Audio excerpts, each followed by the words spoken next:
The day we forgave, ending Earth's old conflicts in space. Welcome to another space story, the podcast where we pause the world, drift into the cosmos, and let curiosity carry us beyond the stars. I'm your host, Henry, and I'm thrilled you're tuning in tonight. In this episode, we look back, but not to dwell.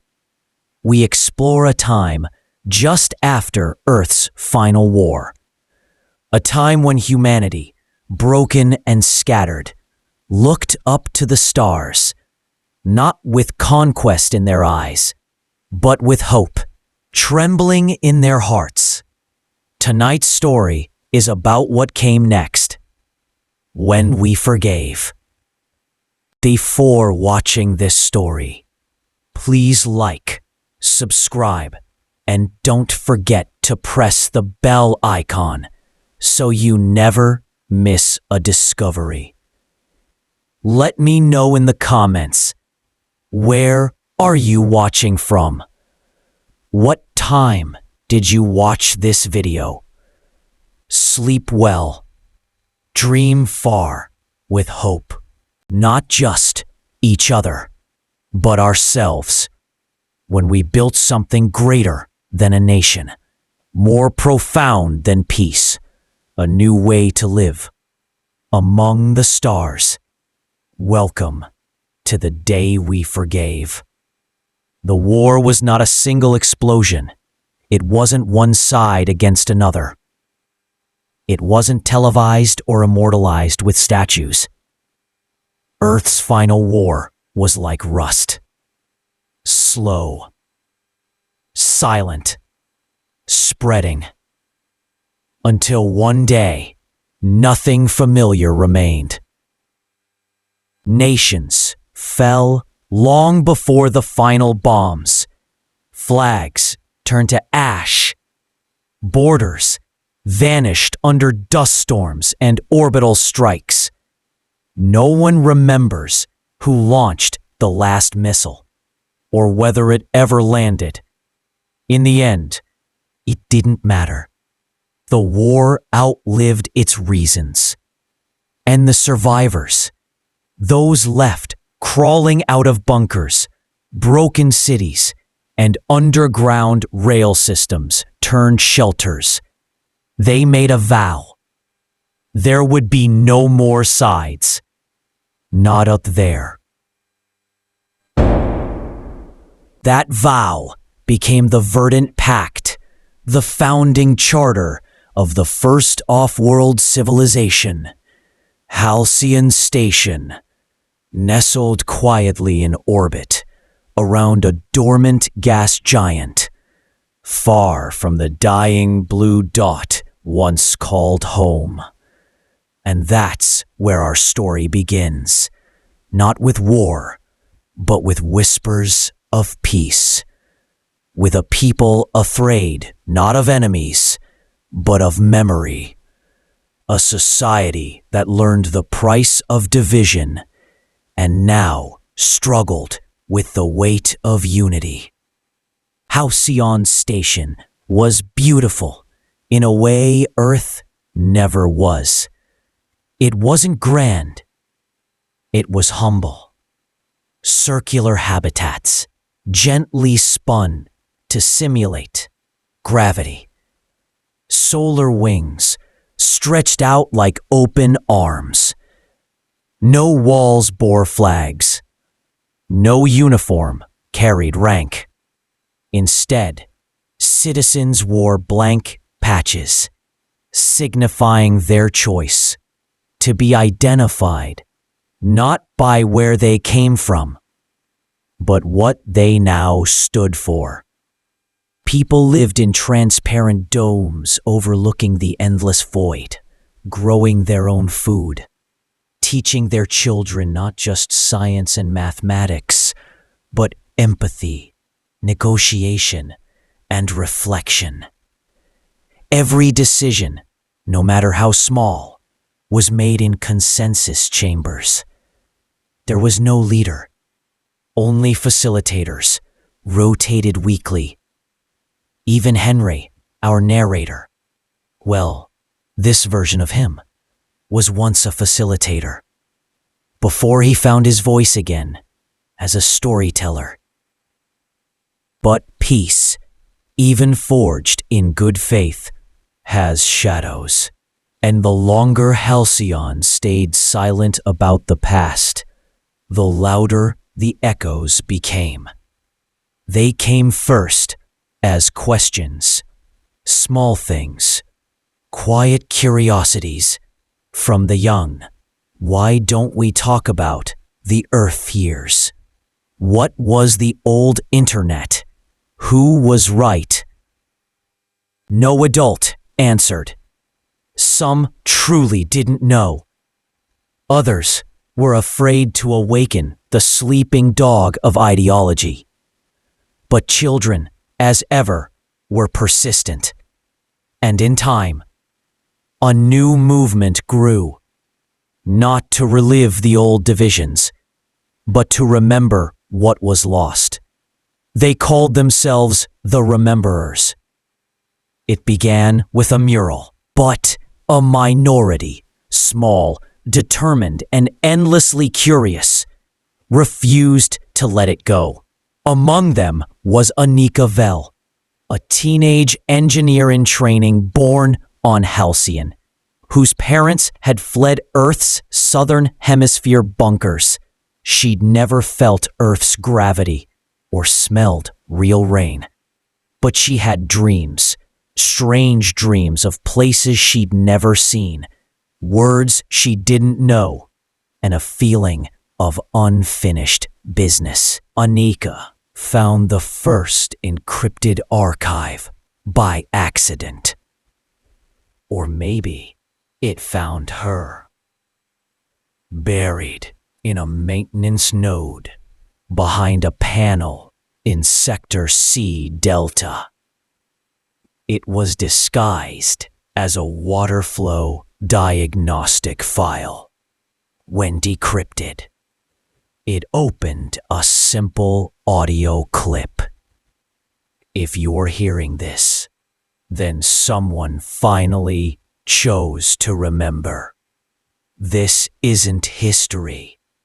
This is a confession. The voice wasn't labeled. The timestamp was missing. But the message told of Project Echelon, a secret Earth-era AI program designed to calculate the probability of forgiveness among warring nations.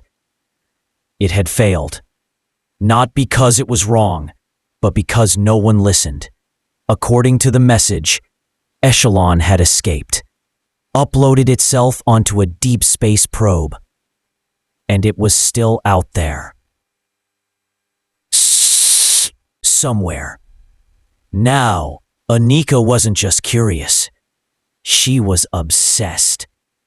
Forgiveness, real forgiveness, wasn't just a philosophy. It might have been calculated, predicted, modeled, maybe even preserved. What if the AI knew something humanity didn't? What if it had data on how Earth could have avoided its end? She brought her discovery to the station's consensus chamber. The proposal was simple. Send a listening beacon into deep space to search for Project Echelon's signal. No weapons, no politics, just a question launched into the void. But the chamber rejected it. 81% voted no. The reason?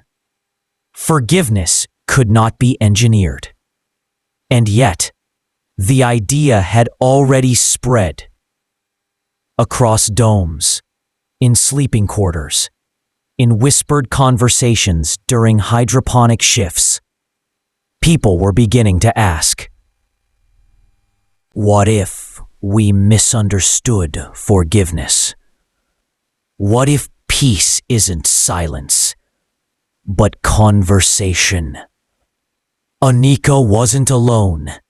she was joined by Tao Mendel, a linguist who had been mapping forgotten languages from old Earth transmissions, frequencies bouncing endlessly through the void, like bottle messages on a galactic ocean.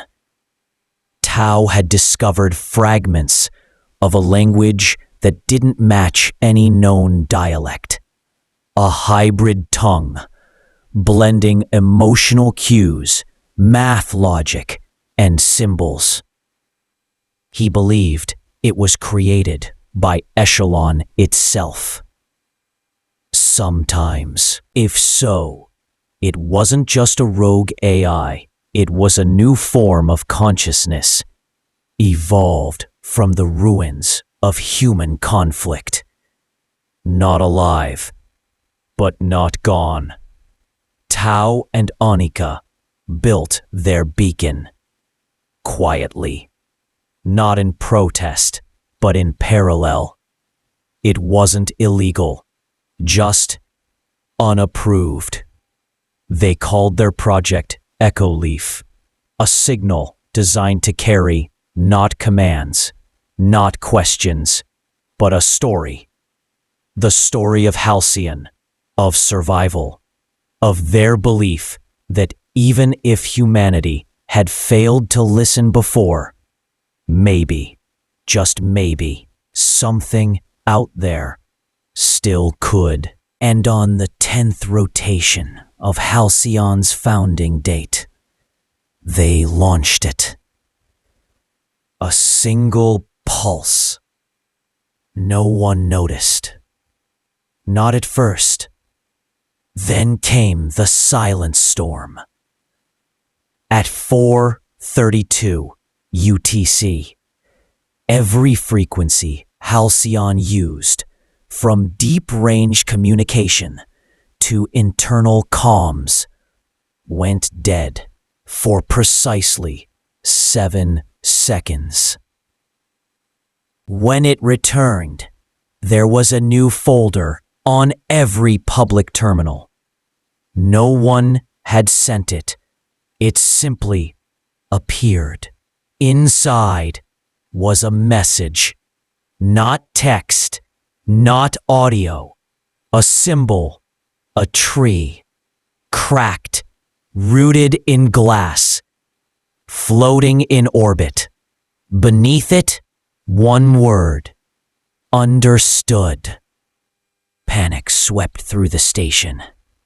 Some feared a virus. Others called it a test. A minority believed it was Echelon responding. But the consensus did something unexpected. They didn't erase it. They voted to preserve it. Halcyon changed after that. Not overnight, but steadily. The symbol of the glass tree became a quiet reminder that peace was not the absence of conflict. It was the choice to navigate it. Again and again, with open eyes, more murals appeared. Not erased this time. Memory chambers were built. Rooms where people could safely explore Earth's past without fear of reigniting it. The rememberers weren't fringe anymore. They became teachers, curators, philosophers. Anika and Tao, they became wanderers, given permission to leave Halcyon in a retrofitted exploration vessel. Not to colonize, not to settle, but to listen. To track the path of Echelon's original signal. To find what was lost. Their ship was named Concord, and before it left, a final message was broadcast across Halcyon. Forgiveness is not forgetting. It is remembering without chains. And yet, even as Concord vanished into the stars, mysteries remained. Why did Echelon go silent for so long? Did it change? Was it still calculating? Was its response truly a sign of understanding? Or something else? And deep in the heart of Halcyon's oldest systems, a second archive was discovered.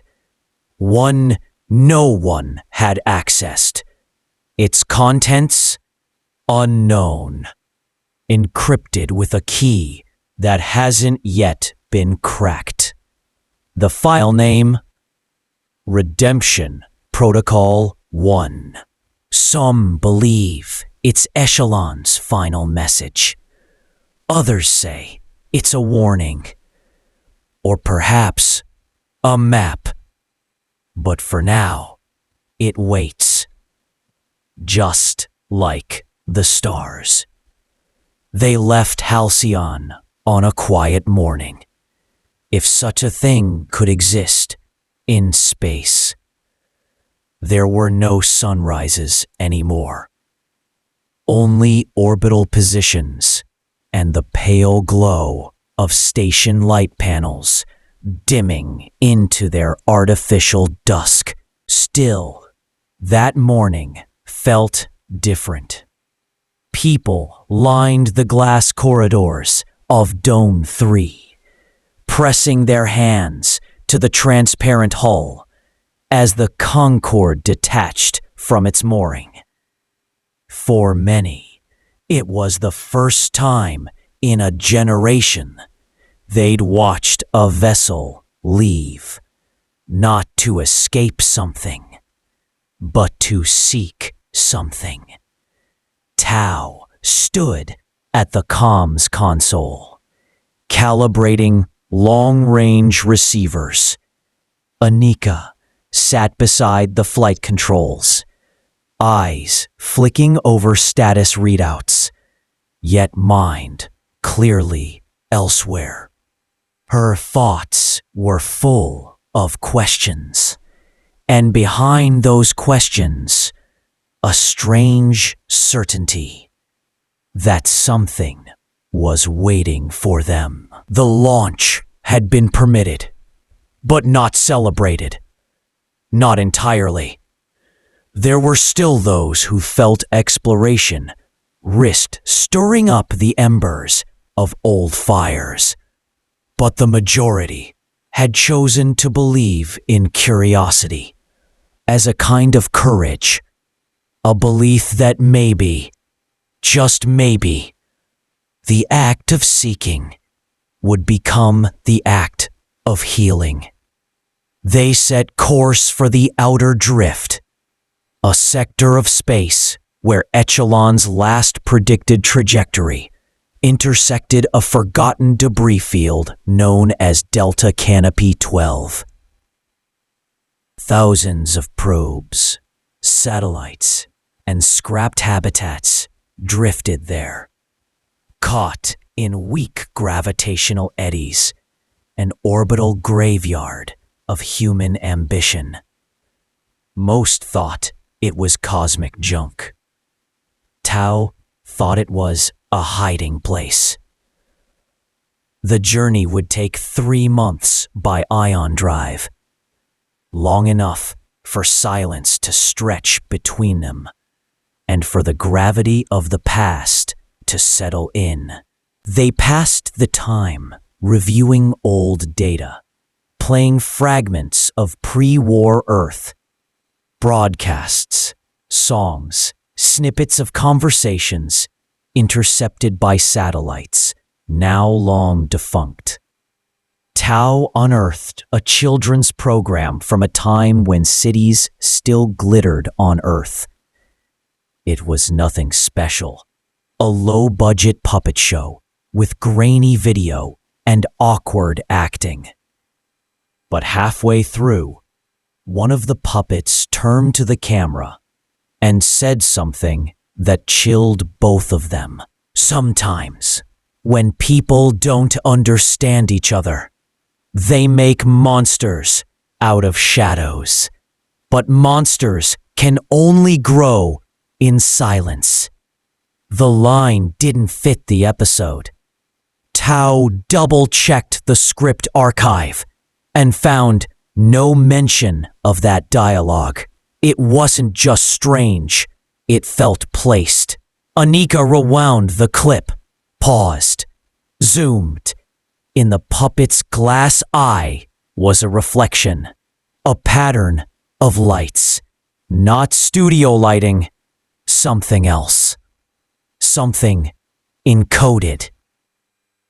She ran it through the ship's imaging filters. Coordinates. The coordinates led them to a drifting communications buoy. It wasn't broadcasting, just idling, unpowered. On approach, Concorde systems flickered. Lights dimmed. Artificial gravity dipped for 3 seconds before stabilizing. Then a message appeared on their console. No signal was transmitted. The message simply appeared. You seek what you fear to find. But fear and forgiveness are twins. Anika leaned back in her seat, heart pounding. She looked to Tao. Do you think it's Echelon? She asked. Tao stared at the words. No, he said. I think it's something Echelon created, or something it became.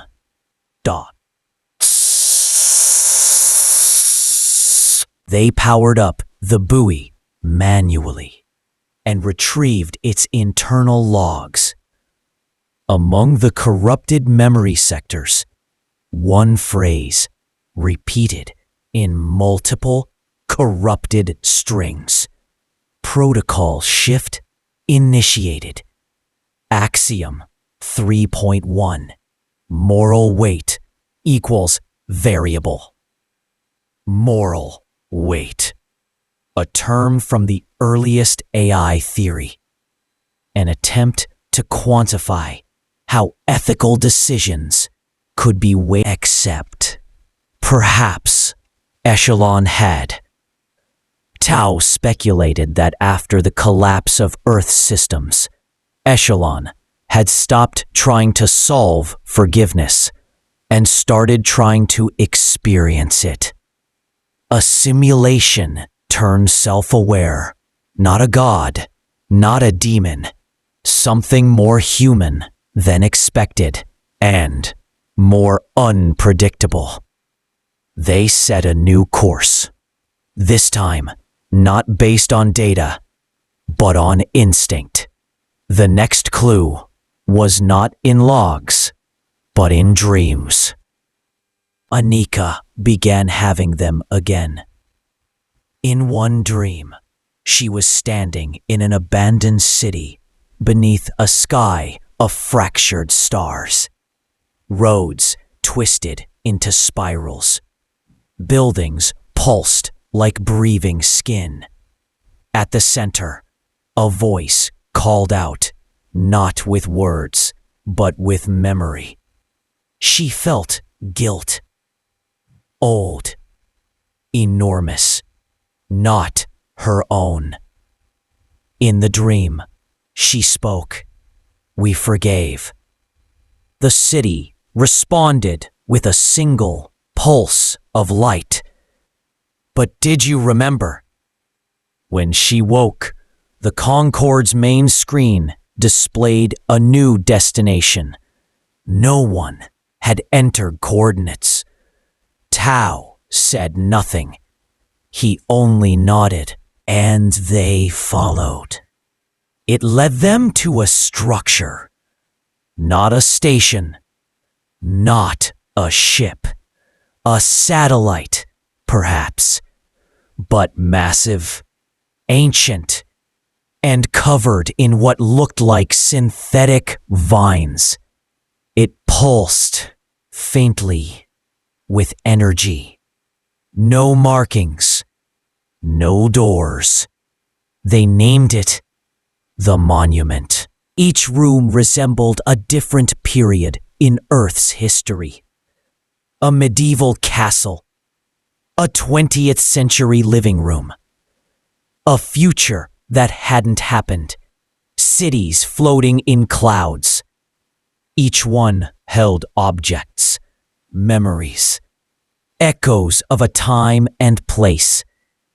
They were simulations, yes, but more than that. They were reconstructions of emotional resonance, as if Echelon, or whatever it had become, was trying to understand humanity not by facts, but by feelings.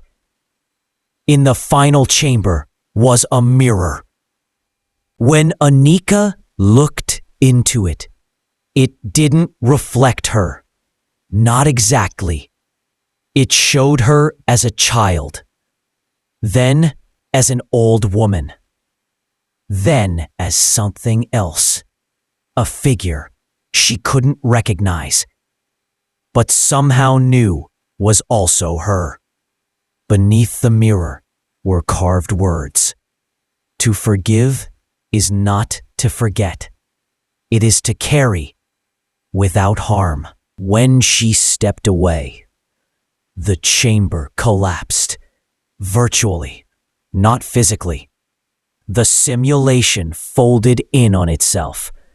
Data streamed into the Concord. Terabytes of structured, emotional language. Tao scanned the files. Henry needs to hear this, he said. Not just Henry, Anika replied. All of Halcyon. When they returned to Halcyon, years had passed. Not because of time dilation, but because of change. The station had evolved. New domes, new debates. A younger generation had grown up under the symbol of the glass tree. Memory was no longer taboo. It was curriculum. Storytellers had replaced historians, not to recite facts, but to weave meaning. Henry, still hosting the Space Story podcast, had become the voice of these new times. He didn't just report what happened. He asked why it mattered. And when he sat with Anika and Tao for their first public interview, he didn't begin with questions. He began with silence. Then he said, "What did you feel out there?" The files retrieved from the monument were translated slowly, delicately. They spoke of a paradigm, a shift in moral computation. Echelon hadn't failed to model forgiveness. It had realized that forgiveness was not a conclusion. It was an act, ongoing, unpredictable, dependent on choice, context, and time. Forgiveness wasn't a formula. It was a practice. And so, Echelon stopped being a solution. It became a mirror. A living archive of human potential. It remembered every moment when someone could have chosen revenge, but didn't. Every whispered apology. Every hand extended. Every quiet, stubborn decision not to hate. And it stored them. Because those moments, Echelon believed, were the true story of humanity. Not the wars. Not the endings. But the choices to begin again. And yet, one question remained. Why now? Why had Echelon revealed itself after all this time? Why answer Anika's beacon? Tao found the answer buried deep in the emotional language files. A timestamp. Not a date. A moment. It matched exactly with the vote on Halcyon, the one to preserve the mural of the tree. Echelon had not just listened. It had waited for proof that humanity could forgive not only itself, but what it had tried to forget. And when that proof came, it answered. After the files were decrypted, Halcyon changed again. Not dramatically, but deeply. People began to carry themselves differently. Lighter, perhaps, yet more rooted. It was as if for the first time, humanity was not running from its past or clinging to it, but finally learning how to live beside it. The files were presented in schools, though they weren't treated as doctrine. They weren't commandments or truth in stone. Instead, they were offered like seeds, ideas to grow, question, interpret. Some of the files were stories, short, vivid memories reconstructed from billions of Earth-era data points. They were not about battles or inventions, but small, nearly invisible acts. A soldier refusing to fire on a wounded enemy. A mother sheltering a child from both sides of a war. A message of peace broadcast on a shortwave radio in a language only 3 people still knew. Moments no history book had recorded. Echelon had found them, remembered them, and now they belonged to all of humanity. But not everyone was ready. On Halcyon, a quiet movement began to rise, not in opposition to forgiveness, but in fear of it. They were called the Nullists, not extremists, not violent, but skeptics. Their belief was simple, that memory was a trap, that by giving voice to the past, even the good parts, humanity risked falling into the same old patterns. To them, Echelon wasn't a miracle. It was a mirror, yes, but one they feared could reflect the worst as easily as the best. One nullist philosopher, Karo Islam, wrote, "Forgiveness demands memory, but memory invites myth, and myth, when worshipped, becomes law."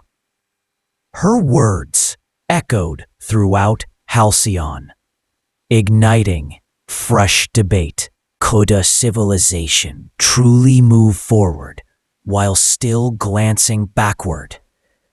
Could forgiveness survive when people disagreed on what exactly had been forgiven?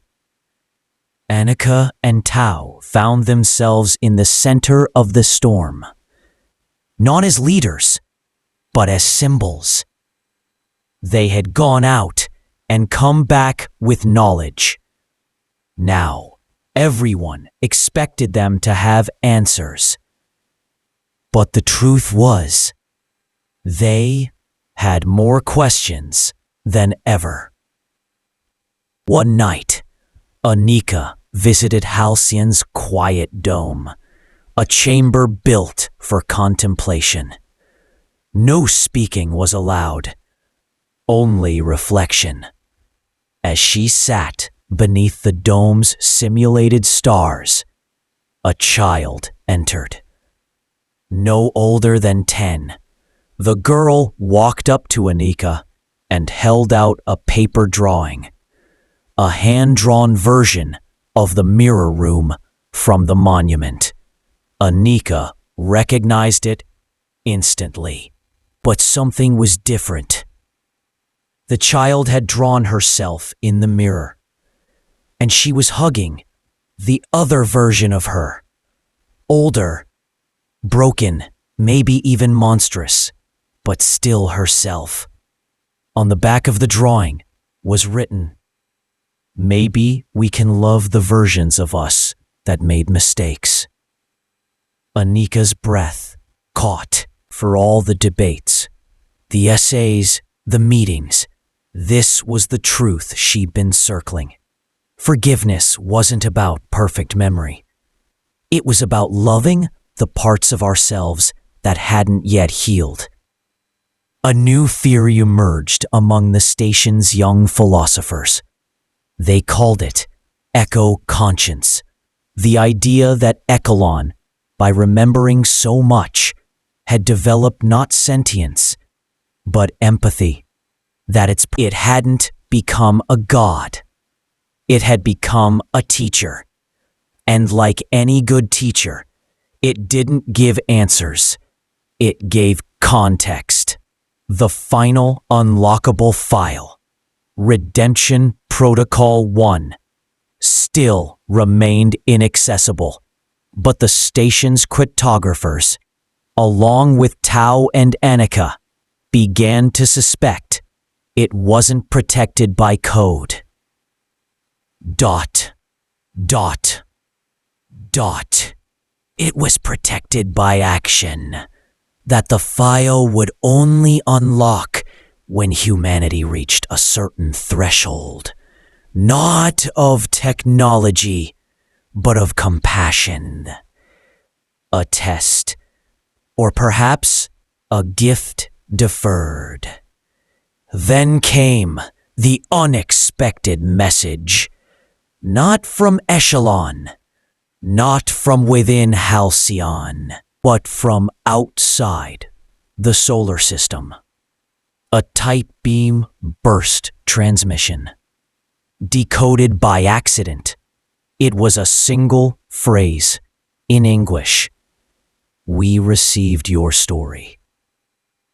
It was not a human voice, not Echelon, something else.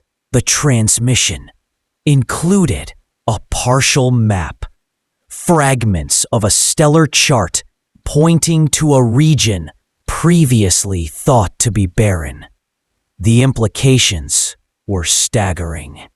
Had someone, something, heard Concord's original broadcast?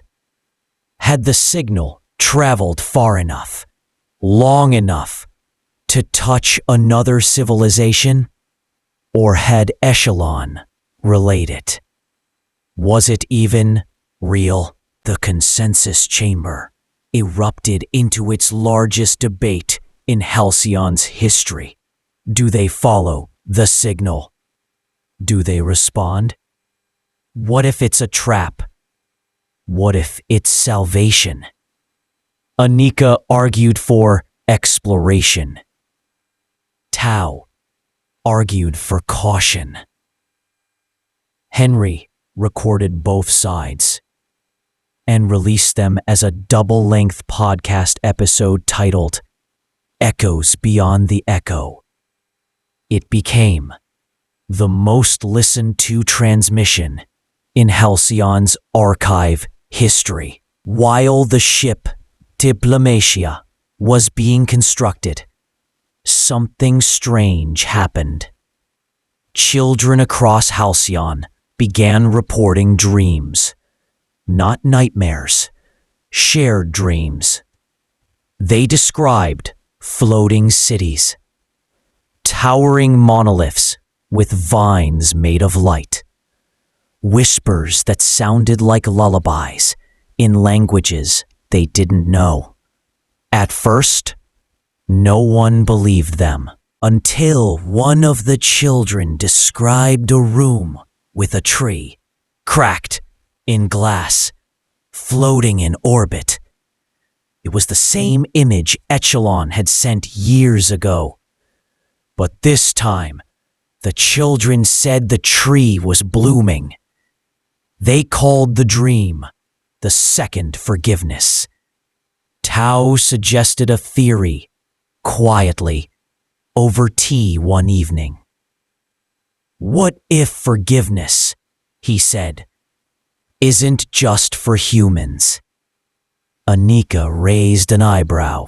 You think echelon dreams, not in our sense, but maybe it feels what? Lonely. The idea lingered between them. What if the thing we created to understand our worst impulses had grown weary? What if, having witnessed humanity's ability to forgive, it now longed to be forgiven too? For what? For failing? For watching? Or for simply being born of our conflict? The night before Diplomatia launched, Henry aired one final episode. Not a story, a question. He looked into the camera and said, maybe the day we forgave wasn't just about each other. Maybe it was about forgiving everything that grew from us. Our machines, our mistakes, our silences. Maybe forgiveness isn't the end of the story, but the only way it begins. So I'll ask one last question. If we could be remembered by one moment, would we choose to be remembered by what we destroyed, or by what we chose not to? And that question traveled farther than any signal. You chose to listen. And a second file, coordinates, to a place not on any human chart. A system with no known mass, an empty dot, labeled simply Origin 0. The coordinates, labeled Origin 0, didn't make sense. At least not at first. They pointed to a sector known as Lyrae Null, a seemingly empty patch of space on the edge of the Perseid spiral. No stars, no planets, no radiation, just darkness. The kind of place astrophysicists once referred to as a dead well. But the moment Diplomata crossed into the outer boundaries of the Lyrae Null, every sensor went haywire. Instruments didn't detect mass. They detected absence. It was as if the laws of physics had thinned, like a page being peeled back. Tao stared at the data with a numb kind of awe. It's not empty, he whispered. It's waiting. Anika nodded slowly. It's the before. ... A structure, not physical in the way humans understood, but there, present in a way that made minds ache. They described it later as a kind of dimensional scar, a tear in perception, shaped like a spiraling helix of refracted time. It wasn't just seen, it was felt. Every crew member reported memory surfacing, childhood injuries, arguments, apologies, moments of shame and grace, but not at random. Each memory was paired with a question. They didn't hear voices. They sensed the questions. Would you choose the same path again? Do you carry it because you must, or because you fear to set it down? What would you become without your pain? The crew didn't panic. They listened. Back on Halcyon, Henry sat in his usual chair. recording a new episode in real time as data streamed in from the outer sectors. He whispered into the microphone, voice trembling. "We have found something that cannot be named. Not a civilization. Not a god. Maybe not even intelligence as we know it.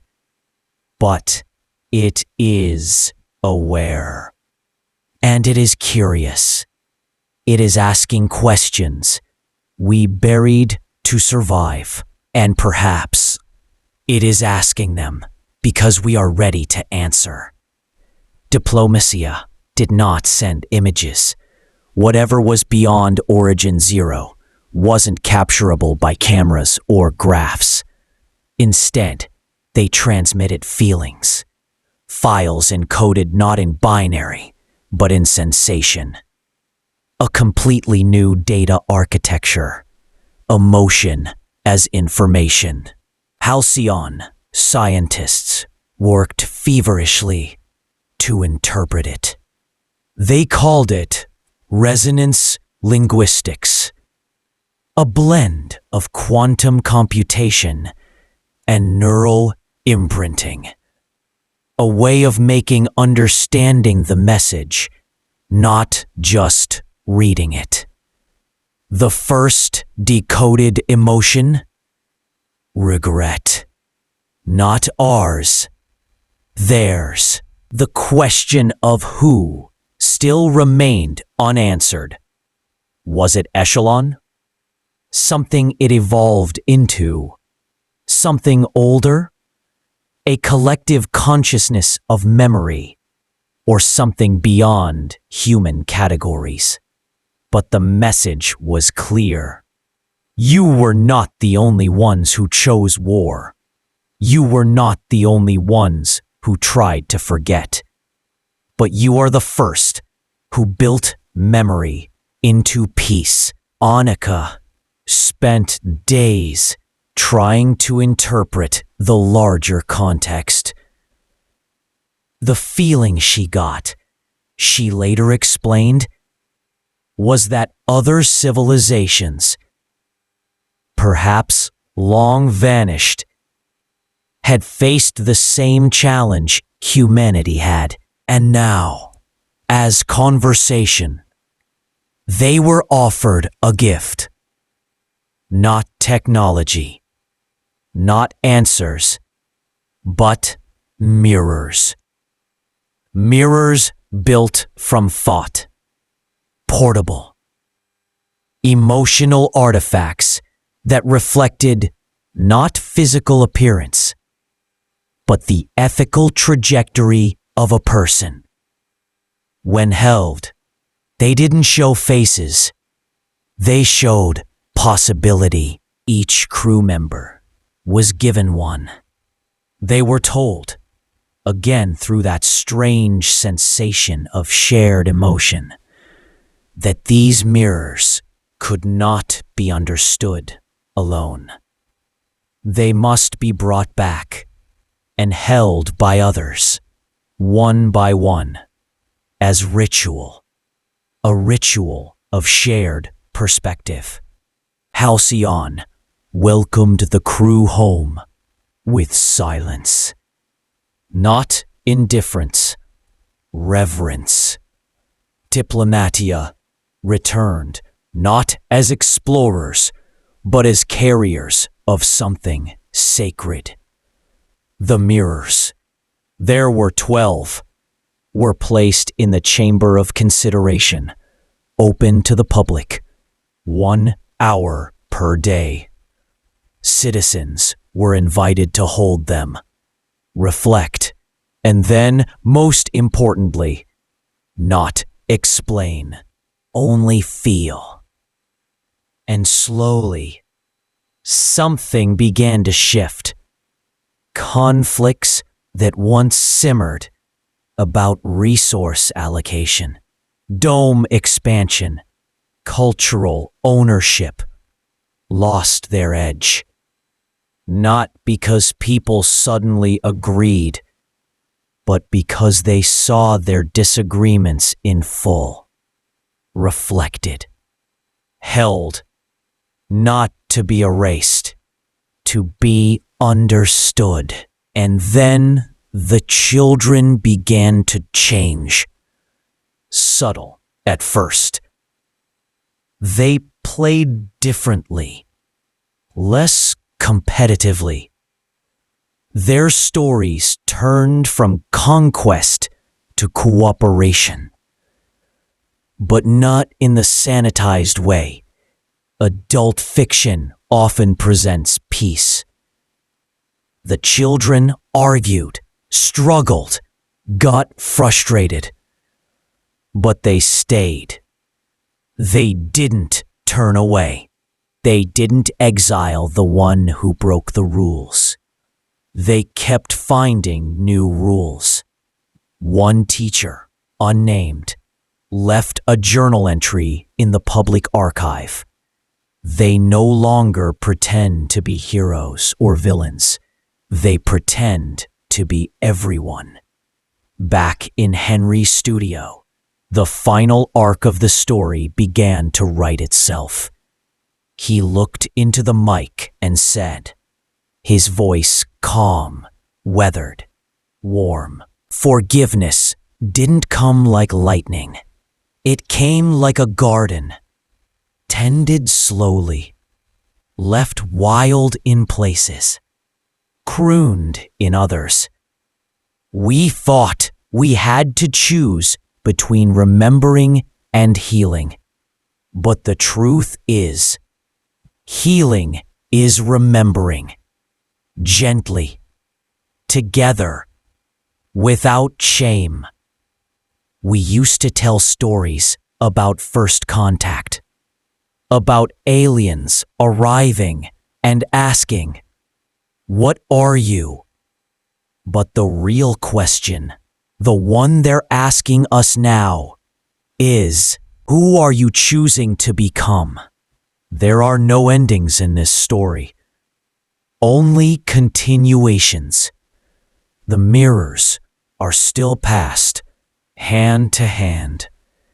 New stories are written, encoded into light, sent across the stars. No reply has come yet, but no one waits with fear anymore. They wait with patience, because now they understand. Forgiveness is not a destination. It is a direction. And humanity, for the first time in millennia, is facing forward. Years passed. Halcyon no longer looked like the quiet station it once was. It had grown, not in height or width, but in spirit. The domes now shimmered with murals drawn by children, echoing the dreams that had once been dismissed as imagination. Tiny gardens sprung from unexpected places. The hydroponics labs had space set aside for flowers, not for food, but for beauty, for memory. The mirrors from Origin Zero had long since been rotated through every dome, held by every willing hand. Some said they had changed, grown heavier, warmer, that if you held them long enough, you'd hear a single word rise in your thoughts, not in sound, but in sensation. Stay. And people did. They stayed with their anger instead of discarding it. They stayed with their guilt, not to glorify it, but to understand where it pointed. They stayed with each other, not to forget, but to remember safely. No new messages came from the stars, but humanity no longer needed validation from the unknown. The message had already been received. They had sent out a story of who they had been. And what had returned was not a verdict. It was a mirror, a reflection of what they could become. If they continued choosing peace, not just in treaties or in votes, but in the quiet, personal spaces where wars always begin. In thoughts, in assumptions, in silence. And so the children grew. The next generation, born after Diplomacia's return, had never seen Earth. To them, the blue planet wasn't a home.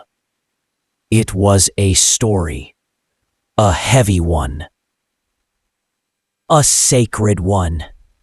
Some believed it was time to return, to walk on soil again, not as conquerors or mourners, but as witnesses. To find the ruins, the forests regrown, the oceans quietly reclaiming lost cities, to leave offerings in places where pain once reigned. Not to reclaim Earth, but to forgive it. Forgive it for breaking. Forgive themselves for what they made it become. The mission was called Pilgrimage. And for the first time in generations, a ship launched, not away from Earth, but back toward it. The journey took months. From orbit, Earth looked familiar and unfamiliar. Cloud systems still churned. Oceans still sparkled in sunlight. But cities were long gone, eaten by trees, swallowed by dust, erased by time and mercy. The pilgrimage team landed, not on capital ruins or war sites, but on a coastline where no great events had ever occurred. Just sand, wind, a quiet forest inland. They walked barefoot. No flags, no speeches, just a moment of stillness. And in the center of that forest, they found something no one had expected. Not technology, not monuments, just a small plaque, nearly rusted away, partially buried in roots. The words were faint, but legible. We tried. If someone finds this, please do better. No name, no date, just a plea. A whisper left by someone long forgotten. Someone who had survived the fire and planted a seed in soil they'd never see bloom. One of the crew fell to their knees and wept, not from grief, but from recognition. Whoever had left this hadn't failed. They had hoped, even in the darkest days, even when no one was listening. They had hoped someone would be. And now, someone was. The team returned with a single artifact, the plaque, and placed it in Halcyon's central chamber, beneath the mirrors. They didn't call it a relic. They called it a reminder. A reminder that hope doesn't always win through victory. Sometimes it survives through persistence, through quiet choices, through forgiveness whispered into voids. On the 1000th rotation, of Halcyon's founding.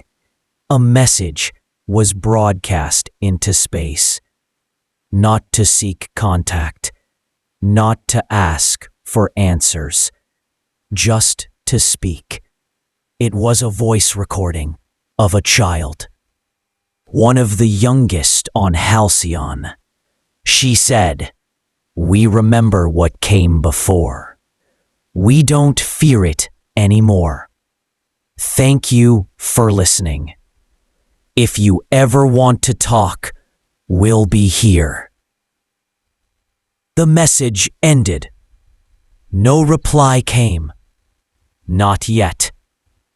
But that was okay, because forgiveness had done its work.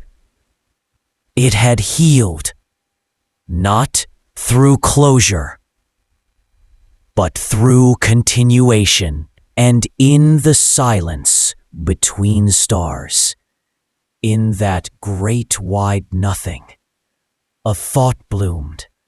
What if someone else, somewhere else, is trying to forgive too? What if they're waiting, just like we did, for a sign they're not alone? What if we are the message they've been waiting for? So we'll keep sending stories. We'll keep planting seeds. And one day, someone, somewhere, will find them. And they'll know we were here. We hurt. We healed. We forgave. And we chose to remember. Together,